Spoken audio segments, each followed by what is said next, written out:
जय जिजाऊ, जय शिवराय आणि विजयश्री. आणि जयश्री काय करते, सकाळी सकाळी व्यायाम केलात. आणि आज जर तुम्ही घाम नाही गाळला तर उद्या हॉस्पिटलच्या बेडवरती रडण्याची, अश्रू ढाळण्याची वेळ येणार आहे. तेव्हाचा टाळण्यासाठी आपण आजच आमच्या आरोग्याच्या शाळेशी संपर्क साधून तुमच्या हेल्थबद्दल जागरूक व्हा.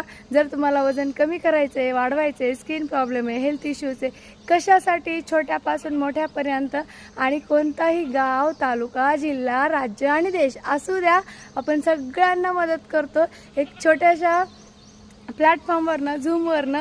तर आपण पुन्हा भेटूया. आणि आता बघा, खूप सुंदर असं वातावरण झालं आहे आणि ह्या वातावरणामध्ये आपण जर एक्सरसाइज केली तर किती छान आहेत ना आपल्या आरोग्यासाठी. तर त्यासाठी सर्वांनी दिलेल्या कॉन्टॅक्ट नंबरवरती संपर्क करायचा आहे. तुमचं पूर्ण नाव, गाव आणि तुम्ही आमच्याशी भेटण्याचा हेतू काय हे लिहून टाका. परत भेटूया नवीन व्हिडिओ.